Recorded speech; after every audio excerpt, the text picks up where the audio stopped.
I decided to finally get around to playing Pokémon Colosseum. This game is like Pokémon, but a little more exciting. More explosions, more bad guys, and you start off at level 25. The game starts off with us arriving at the old train station, also known as Outskirt Station. This is where we worryingly find a pickup truck with a body sack on it.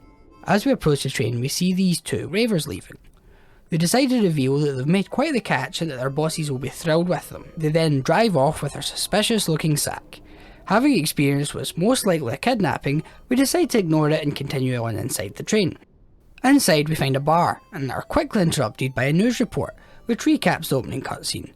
We broke into Team Snagum's base, stole the Snagum machine, and now we're being hunted for it. Hearing this, we decide to talk to everyone on the train, and we find this fellow who asks us if we're a trainer.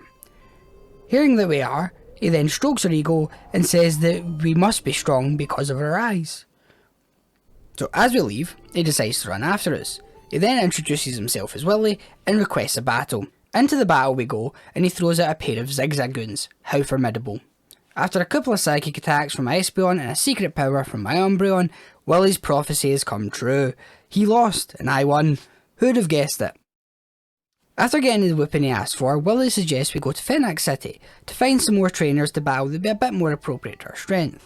We promptly leave this train bar and head to the wonderful city of Fenac.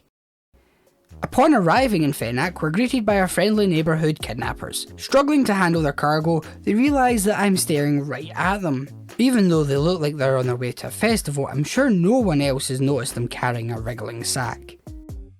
So they decide they must battle me to teach me a lesson. This one, Folly, steps up and throws a pair of Whismers at me. At this point, I'm shaking in my boots. However, will I defeat them? Oh wait. That was it, a pair of psychic attacks and one secret power, and that's the battle over. Being defeated, our baddies run away to fight another day, leaving behind their moving bag. We assist this child who can't untie knots in freeing the girl from within. She realises she's in Fenac City and then gives us the opportunity to name her.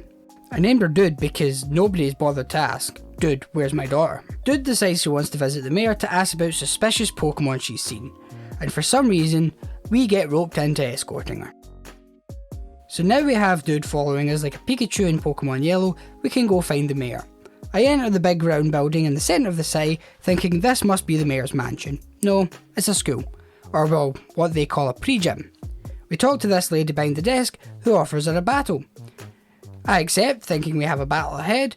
Turns out we have 4. The first battle, it was easy enough. It's against a grass trainer who has a Sunkern and a Hoppip. I feel like the game was going easy on us at this point. Using our usual tactics, the battle was over in 2 turns and we face our next opponent. This time, we have a water trainer, using a Marrow and Sunskip. This battle wasn't much different from the last 3, but the Marrow lasted a whole turn longer than I'd have liked. Next, we have a trainer with 2 slightly more interesting Pokemon, a Swinub and a Trapinch. By interesting, I mean not 2 of the same type. This doesn't help them last any longer though, as this battle was over in a flash, leaving us with only 1 trainer left. This girl. She has Rock-type Pokemon and throws out a Geodude and a Rhyhorn. Geodude gets KO'd in the first turn, and Rhyhorn, being rather defensive, makes it to the 3rd round, but so did a Marrow, so that doesn't really mean much. Having defeated the trainers, we're given a white herb and told to come back when we have 6 Pokemon and Justy will battle us. So after that detour, we find the mayor's house on the left side of the city. As we enter the mayor's house, this definitely not a bad guy is just leaving. He says he expects to see us again in the future, and this, I think, is some foreshadowing. So inside we find a rather round mayor who greets us and listens to Dude ramble on about peculiar Pokemon and being kidnapped. He assures us he'll look into it and tells us to go visit the local stadium. So with nothing else to do, we head to the stadium, and this is where we find out we can't sign up right now. Thank you, Mayor, glad you wasted our time. So we leave the stadium and we're ambushed by 3 bald-headed lackeys from Team Snagum. So at this point I'm starting to think they're a cult more than anything, because looking at their outfits and their haircuts, I wouldn't be surprised. But nonetheless, they reveal to Dude that we are ex-Team Snagum and that we stole the Snagum machine from them. We reveal to Dude that this is true, but we're keeping the machine safe from the hands of evil. This is when the cultists decide that we need to be dealt with and that we should battle. Our opponent throws out a Corphish and a Coughing, which really doesn't pose much of a threat.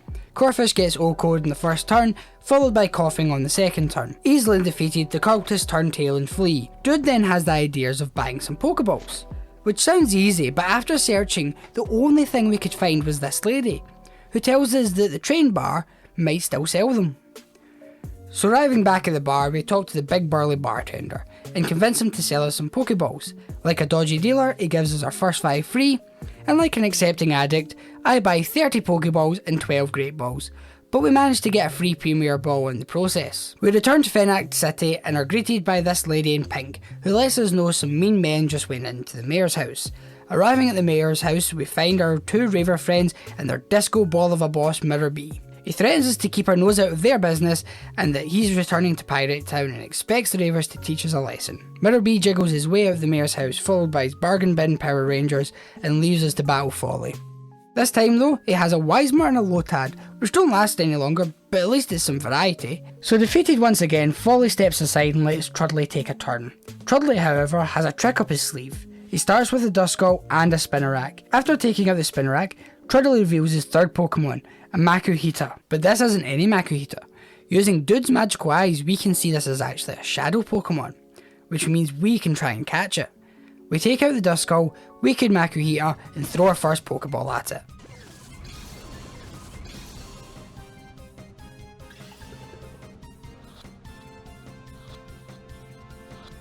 And just like that, we've stolen our first Pokemon. With 1 Pokemon less, Trudley and Folly make a run for it once again.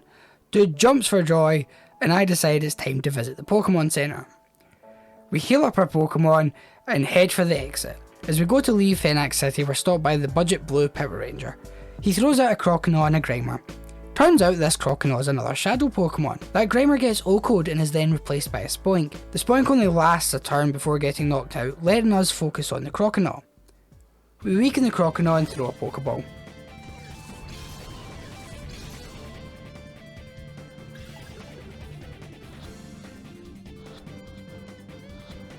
In our first attempt, we managed to get our second Shadow Pokemon. Having defeated the Blue Ranger, I think about the fact I haven't saved the game yet, so I head back to the Pokemon Center and save at the PC, which actually ends the first part of my adventure in Pokémon Colosseum. So if you've enjoyed this so far, let me know below and I'll think about continuing this playthrough. I hope you've enjoyed, and as always, have a great day.